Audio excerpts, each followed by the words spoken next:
지금 여기 앞에 있는 게 V4RS입니다. V3RS가 단종이 되고 V4RS가 나온 거냐? 근데 단종이 안 됐어요. 네. 와우, 저 사실 놀랐습니다. 그런 게 정말 획기적으로 이제 개선이 됐다고 볼 수 있겠더라고요. 안녕하세요. 라이트TV 이상재. 강지용입니다. 우리 강지용 기자가 상당히 오랜만에 왔습니다. 예, 오랜만에 왔어요. 저희가 계속 요즘에 전동화 자전거를 계속 리뷰를 하다 보니까 진짜 오랜만에 순수 로드바이크. 그리고 저는 전동화 시대의 사람이 아니기 때문에 저는 순수 로드바이크에 특화된 그렇죠. 사람이기 때문에 이제 지금 불려왔습니다. 그래서 우리 강지용 기자를 소환해서 네. 또 콜라고에서 플래그십 모델이 나왔어요. 네. 뭐죠? 지금 여기 앞에 있는 게 V4RS입니다. 저희가 영상에서 콜라보 시승기를 처음 다뤄봐요. 근데 콜라보 얘기부터 막 하면 할 얘기가 너무 많아. 그렇죠. 콜라보가 뭐 하루 이틀 된 브랜드도 아니고. 그렇죠. 그렇기 때문에 오늘 콜라보 얘기를 다 할 수는 없고 이 플래그십 모델 V4RS를 얘기를 하려면 우리 또 그 플래그십 라인업, V 라인업이라고 해야 되죠? 네. 사실 원래 콜라보 하면은 C68이 사실상 뭐 콜라보를 모든 걸 대변하던 그런 프레임이었는데. 그렇죠. C 시리즈, 어떻게 콜라보라고 하면 예전에는 C 시리즈가 네, 메인이었죠? 항상 C 시리즈였죠. 그렇죠. 그 C 콜라보 C 한번 타보고 싶다라는 사람이 굉장히 많았었던 그렇죠. 시절도 있었었죠. 약간 워너비 같은 그런 그렇죠. 모델. 네. 어떻게 보면 뭐 다른 거기에 페라리라고 해도 뭐 그렇죠. 크게 다들 부정하지 않는 그런 느낌이었었으니까요. 자전거계의 페라리라고 했는데 2014년에 네, 결국에 협업을 해서 페라리랑 네, 에어로 다이나믹 라인업을 콜라보도 내놨었습니다. V1R이 첫 V 시리즈의 시작이었죠. 그렇죠. 14년에 카본 기술을 같이 이제 페라리랑 연구 협업해갖고 이제 첫 번째 모델이 나왔어요. 거기서 페라리한테 제일 많이 얻은 건 카본이랑 에어로 다이나믹 기술이라고 합니다. 그 다음 모델이 뭐였죠? V2R, V2R. 네, 그리고 최근까지 V3RS가 있었었는데 이제 V4RS가 작년 말에 발표가 되었었죠.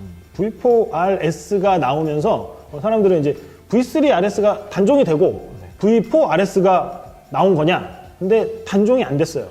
네. 단종이 안 되고 하이 모델로 들어갔습니다. 라인업 채우고 V4RS가 이제 플래그십이 이제 딱 돼버리는 거죠. 네. V4RS의 등장에 콜라보 선수들의 그런 요구가 되게 많았다고 얘기를 해요. 항상 이런 플래그십 레이스 바이크들을 개발을 할 때는 이 팀이 속해 있는 선수들의 입김이 상당히 많이 적용이 되기는 하는데 제일 유명한 선수가 포가차. 네.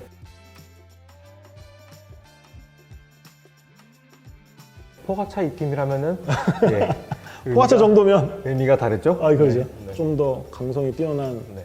프레임을 내놔라. 이제 에어로바이크들은 태생이 이렇게 얇게 만들 수밖에 없잖아요. 그렇죠. 그렇다면 강성을 확보하는 게 불리한 타입이긴 한데 물론 예전과는 다르게 지금은 기술들이 많이 좋아져서 이런 것도 많이 커버가 되고 있긴 하지만 여전히 스프린터들한테는 그 선수들을 만족시키기는 쉽지가 않은 어떤 그런 바이크일 수밖에 없는 그런 자전거일 수밖에 없는데 그 포가차가 이제 뭐 평지나 이런 스테이지에서는 이런 디스크를 낀 V3RS를 탔지만 이제 그 어필, 퀸 스테이지 네.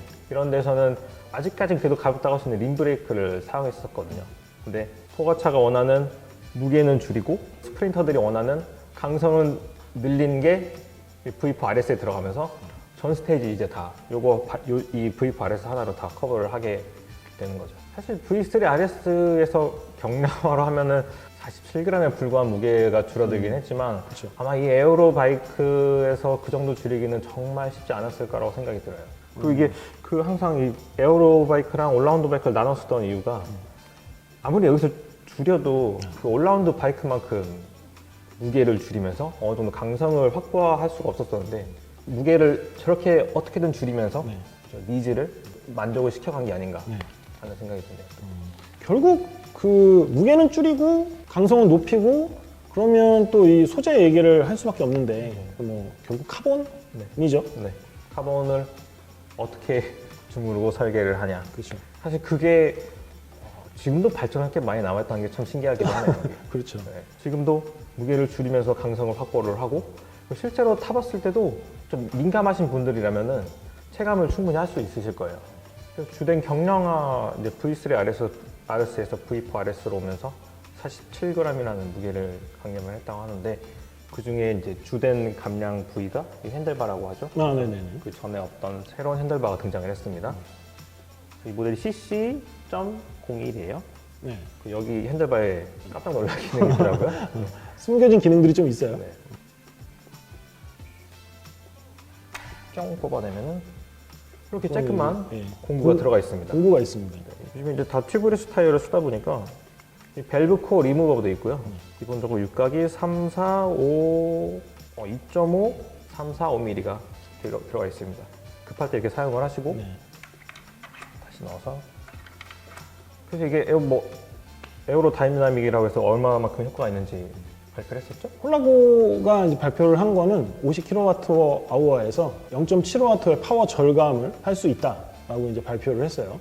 타보니까 이 부분에 대해서 어떻게 공감이 사실 쉽지는 않지만 그렇죠. 네. 그리고 어떻게 50km가 넘는 속도에서 그 정도 차이가 난다면은 이거는 사실 장비빨로 남들 앞서갈 수 있다, 효율적으로 달릴 수 있다, 맞는 얘기예요. 그렇죠. 네, 이거 절대 부정할 수 없는 수치입니다. 이거는. 아까 우리 강정 기자가 그런 얘기를 했어요. 이 정도의 가격은 충분히 투자할 만한 가치가 있다. 그런 얘기를 했죠. 그렇죠. 근데 현재 앞에 있는 모델이 약 1,300만 원 정도 소비자가가 되어 있는데 네. 그러니까 지금 콜라고 co.kr 들어가시면 1,100만 원부터 한 1,300만 원 정도대라고 보면 되겠죠. 네, 그 사이에 지금 현재 형성되어 있습니다. 뭐 저렴한 가격은 아니에요. 저렴한 가격은 아닌데 꼴려보잖아요. 그렇죠. 자, 그러면 일단 시승 얘기 네. 좀 간단하게 좀 해볼게요. 어땠습니까? 그래도 저도 에어로 다이나믹이라고 되어 있는 프레임들 맛을 보긴 했거든요. 많이 탔잖아요, 사실. 네. 그 프레임들이 얘기하는 공통적인 단점이 확실히 강성이 조금 부족은 하다. 1400, 1600W 이상의 파워를 냈을 때 미묘하게 앞뒤 바퀴가 따로 논다고 할 수 있는 그 느낌이 있긴 하지만 와우, 저 사실 놀랐습니다. 그런 게 정말 획기적으로 이제 개선이 됐다고 볼 수 있겠더라고요. 아까 우리 계속 시승하던 코스에서 어필 부분도 좀 있었었거든요. 네, 잠깐. 예. 길지는 않지만 잠깐 있었죠. 네네네. 어필에서는 좀 어땠어요? 계속 나오던 에어로 다이나믹 이제 프레임들은 어필에선 좀 둔하다, 그죠. 네, 묵직하다 이런 느낌이 있었었는데 사실 저도 그걸 되게 동의하는 쪽이 없었고 네. 그래서 사실 저는 에어로 다이나믹보다는 좀 올라운드 프레임을 선호하는 편이었거든요.